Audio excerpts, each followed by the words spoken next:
Olá, amigos. Sou o Cláudio Torelli do Grupo Cata e mais uma vez estamos no nosso podcast, o Cata e Tal. E hoje no Cata e Tal nós vamos falar com Sérgio Refrisch. Agora, antes disso, dê a sua curtida. Se gostou, dá um ok. Se não gostou, fala baixinho, tá? Mas fale com a gente se você não gostar. É sempre importante a sua opinião. Grupo Cata, certificação de produtos, serviços, certificação de veículos, a entrada dos veículos no Sistema Nacional de Trânsito através de um processo de certificação junto às autoridades federais. Certificação de produtos, selo e metro em produtos, como tem no brinquedo, como tem no preservativo. Inspeção de segurança veicular para regularizar veículos que sofreram transformações, modificações e aqueles construídos por pessoas em baixa escala, pequenos fabricantes.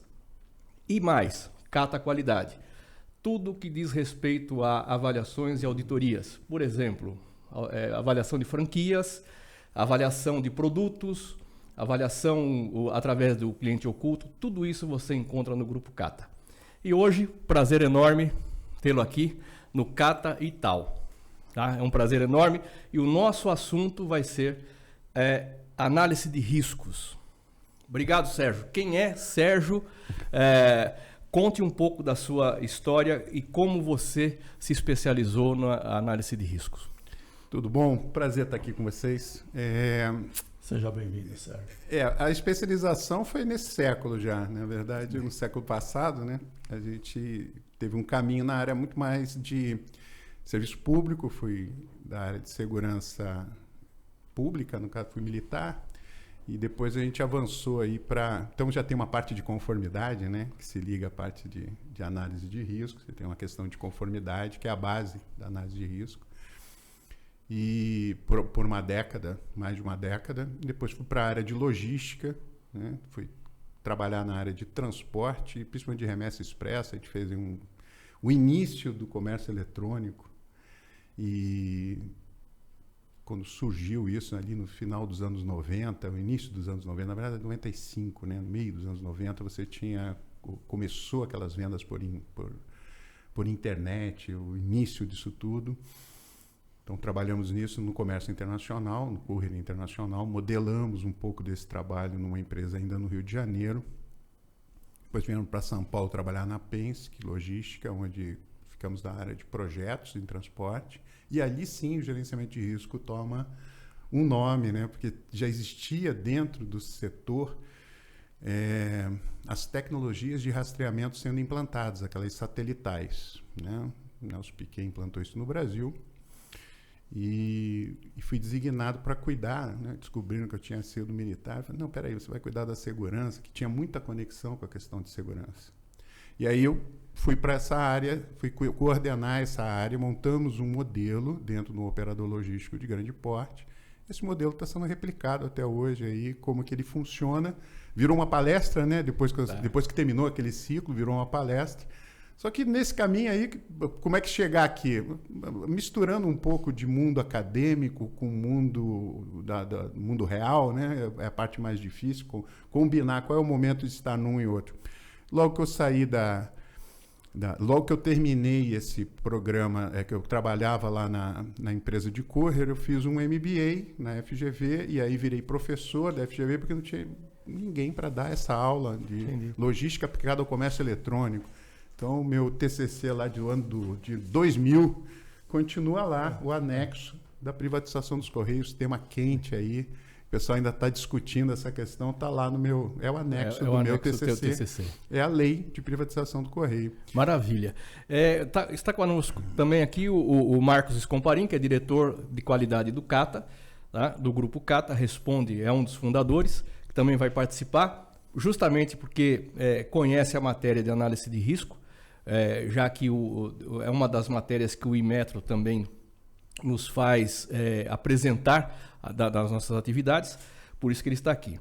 É importante a gente explicar para quem está nos vendo, né, o que efetivamente é análise de risco. Eu tenho assim uma visão muito simples, né, com relação à análise de riscos.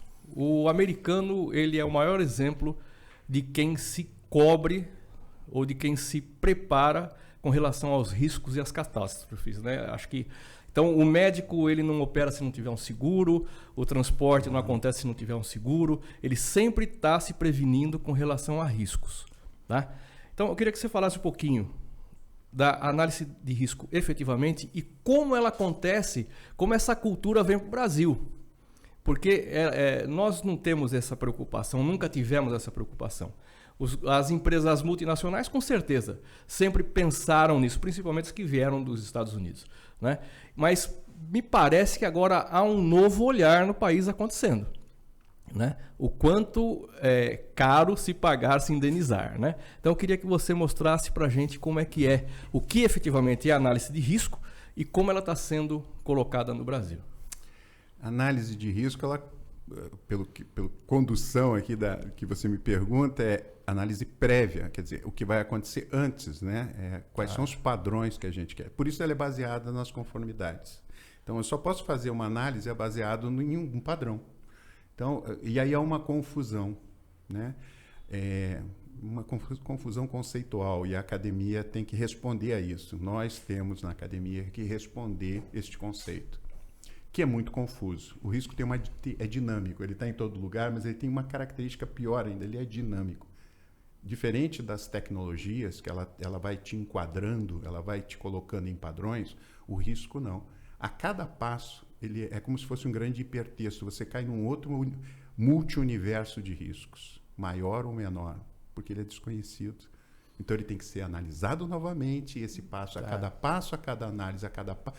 Ele é sem fim. Ele não tem fim. Então você percebe que o que controla isso são coisas intangíveis, que é a sua vontade de tomar decisões. E aí vai para um momento filosófico. Quem é você diante do risco? É uma religião, é um modelo religioso, é um momento que te conecta com a tua realidade, a tua esperança, os teus medos. Quer dizer, vira um negócio. Por isso que muito especialista de risco, matemático, passa a vida estudando risco matematicamente e depois se entrega a uma vida monástica, porque ele se perde. Não dá conta, nem a linguagem matemática, por incrível que pareça, não dá conta de analisar o risco. Ela não fecha o resultado, né? Não, porque tem a dinâmica. Então, se você transformar isso numa equação, não funciona, porque a equação ela é fechada, né? Ela está dentro de um contexto fechado, né? Sempre tem uma correlação, a própria equação, a própria relação do risco. O que é risco? Matematicamente, risco é probabilidade versus impacto. Versus impacto. Não é nenhum, não é só probabilidade e não é só impacto. E aí, quando eu começo a olhar para o risco, só para o risco, eu tenho duas maneiras de abordá-lo, né? Só para a probabilidade, dentro da fórmula do risco, eu já tenho duas maneiras de olhar para ela. Eu olho para ela dizendo assim, probabilidade pode ser por um método determinístico ou probabilístico. Se eu uso o determinístico, eu pego todos os dados do passado, as conformidades, os acidentes, a história, e reflito tudo isso no futuro. Quem disse que o passado se reflete no futuro? Se repete. Se as condições são as mesmas. Então, você já viu que este modelo, que é o mais usado, o mais confortável para quem gosta de números, né? E quem gosta de base de dados, né? Eu sou gerenciador de base de dados. Quem disse que esses seus dados servem para analisar o risco? Quem disse? Você, né? Você vai nos convencer que o passado vai se replicar 1000 vezes no futuro. Se as condições se repetirem, legal. E isso vale para acidentes aéreos, né? Não é isso que a gente faz? Pega tudo isso e projeta no futuro. E olha que nós temos história de bases de dados e continuam caindo aviões. Você percebe? Então, é uma coisa interessante. Aí você tem o método probabilístico, que é o que mais acerta. Por quê? Porque eu ajusto ao longo da modelagem que eu estou fazendo. Eu só peguei um pedaço da fórmula. Entendi. Tem aí a segunda parte inteira que tem que interagir com a primeira.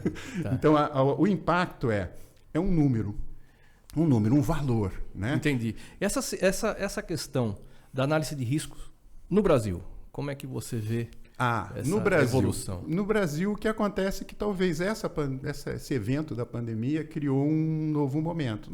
Eu já vim escrevendo, lá pela Escola de Negócios Seguros, a gente já escreveu alguns artigos quando teve lembra que caiu aquela aquela ciclovia Tim Maia, no Rio de Janeiro, aí me pediram para escrever. Eu tenho alguns artigos escritos lá para mídia. É difícil escrever para jornal, porque você tem que ser muito resumido. Eu queria falar sobre o hedonismo, né?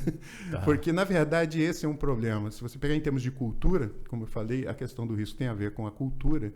Você olhando para o Brasil, o brasileiro não acredita que as coisas ruins só acontecem com ele. Isso se chama hedonismo. Ele não consegue admitir tudo que é de ruim acontece com os outros, comigo não. Mas isso não é só do brasileiro. Se for a Portugal, é um pouco assim. Apesar deles serem, vamos dizer assim, macambusos, né, tristes, e você vê que é uma sociedade já bastante antiga, né? Nós estamos falando de uma sociedade que tem história, então não é um problema de modernidade, país novo, não. Nós adotamos isso, nós temos um caldo de cultura, eu acho que a sociologia, a antropologia vai discutir isso, mas nós temos uma visão que não é uma visão de que as coisas podem dar errado. Nós temos apetite ao risco. É da nossa natureza. Tem um lado bom, que a gente sai das coisas ruins muito rápido. Só que a gente entra em outras furadas mais rápido ainda. Agora, você vai do lado, num país que já foi o Brasil também, que é a Espanha, no período da União Ibérica, o Brasil já foi Espanha. Sim. Ele poderia ter incorporado aqueles 70 anos de história, um pouco de risco. Não. Você vê na Espanha, as grandes seguradoras estão lá, a cultura da gestão de risco está lá, mas praticamente falam o mesmo idioma, estão no mesmo lugar. Por que um é assim e o outro é assado? Bom, isso é para o sociólogo, para o antropólogo. O fato é, nós somos hedonistas e eu acho que o evento de grande porte, como aconteceu agora, já nos começa a, vamos dizer assim, para as novas gerações, elas estão aterrorizadas, né? Eu acho que aí vai infectar um pouco de consciência. O problema é que não pode se prender no terror. A gente tem que ter a consciência do risco e não o temor. Quer dizer, no Brasil não pago, espero para ver. É por aí. É por aí, né?